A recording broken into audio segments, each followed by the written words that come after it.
पुत्रं पश्यति पौत्रं प्रप्रदया पशुधने ध्यायते यस्यैवं युक्पति यौतेन देवं वेद स्मृतं स्मृतको सुकृतं मा देवेषु देवेषु मा सुकृतको सुकृतं मा देवेषु सुकृतमिति सुकृतं मा देवेषु देवेषु मा देवेषु प्रोतात् प्रोतात् देवेषु मा देवेषु प्रोतात् देवेषु प्रोतात् प्रोतात् देवेषु देवेषु प्रोतादिति प्रोतात् देवेषु देवेषु प्रोतादिति प्रोतादिति प्रोतात् प्रोतादिति देवेभ्यो देवेभ्य इति प्रोतात् प्रोतादिति देवेभ्यः इति देवेभ्यो देवेभ्य इति देवेभ्य एवैव देवेभ्य इति देवेभ्य एव देवेभ्य एवैव देवेभ्यो देवेभ्य एवैनमेनमेव देवेभ्यो देवेभ्य एवैनमेनमेवैवैनमैनमेवैवै नमः एनमैनमे नमः वेदयित वेदयक्तैनमे नमः वेदयति आवेदयित वेदयक्त्या वेदयक्तिन्मन वेदयक्त्या वेदयक्तनो वेदयक्तिन्मन वेदयति वेदयक्तिन्मेनमे नमनु वेदयति वेदयक्तिन्मेनम् मन्वेनं देवा देवा एनमन्वेनं देवा एनं देवा देवा एनमेनं देवा बुद्ध्यन्ते बुद्ध्यन्ते देवा एनमेनं देवा बुद्ध्यन्ते देवा बुद्ध्यन्ते बुद्ध्यन्ते देवा देवा बुद्ध्यन्ते बुद्ध्यन्त इति बुद्ध्यन्ते वयस्पतिं देवानां धेनुको सुदुघामनवस्फुरन्तीं इन्द्रः सोमं पिबतु क्षेम अस्तु नः महादेव्यै शिवाय सततं नमः नमः प्रवृत्यै भद्रायै वेदाः प्रणतास्मदाम् सर्वमानं भवति सदाय पुरुषस्यतेन्द्रिय आयुष्येवेन्द्रिये प्रतिष्ठति सर्वरथाः परिपूर्णाः भवन्तु मनस्सङ्कल्पसिद्धिरस्तु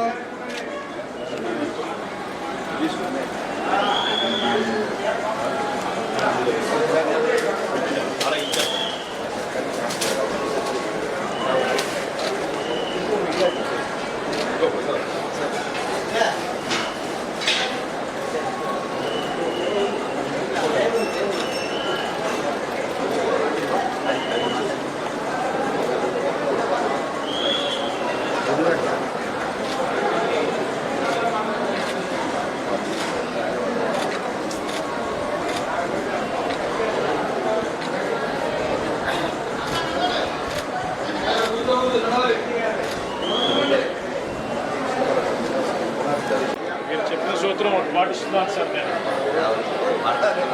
సింగపూర్ నుంచి వస్తే నేను ధ్యానం చేయించాలి చేయాలి కాకుండా దుర్గా మల్లేశ్వర స్వామి దేవస్థానంలో ఈవేళ ఈవో గారు శ్రీమాన్ రామారావు గారి దగ్గర ఉండి నాకు అమ్మవారి దర్శనం అయ్యవారి దర్శనం కూడా చేయించారు. ఇక్కడికి కేబిఎన్ కళాశాలలో మల్లేశ్వర స్వామి దేవస్థానం వారి ఆధ్వర్యంలోనే శంకరాచార్య స్వామి రచించిన కనకదుర్గానంద లహరి స్తోత్రం మీద 2 రోజుల ప్రవచనం కోసం అదృష్టవశాత్తు ఇక్కడికి రావడం జరిగింది. ఆ సందర్భంగా కార్తీక మాసమైనా ఆదివారమైనా తప్పనిసరి అమ్మవారి యొక్క దర్శనానికి వచ్చాం. భక్తులు మమ్మల్ని మన్నించాలి, మా కోసం అందరినీ ఆపేస్తారు. కానీ మరి వచ్చినప్పుడే వినియోగించుకోవాలి కాబట్టి నేను వారి కోరిక మీద నేను దర్శనానికి వచ్చాను. నా జన్మ ధన్యమైంది నిజంగాను. జగన్మాత యొక్క ప్రత్యేకత ఏమిటి అంటే మాత, లోకమాత ఈ రెండిటి మధ్య తేడాన్ని గమనించండి. మాత అంటే మన తల్లి, జగన్మాత అంటే జగత్తంతటికి తల్లి. ఈ ఒక్క జగత్తు అనేది ఉండి తప్పితే తేడా ఏం లేదు. నిజానికి కన్న తల్లికి లోకమాత కనకదుర్గాదేవికి తేడా ఏమీ లేదు, జగత్తు మధ్యలో ఉంది. ఎలాగో శంకరాచార్య జగన్ మిథ్య అన్నారు, జగత్తు లేదు అన్నారు. అంచేతన తన తల్లికి జగన్మాతకి తేడా ఏమీ లేదు.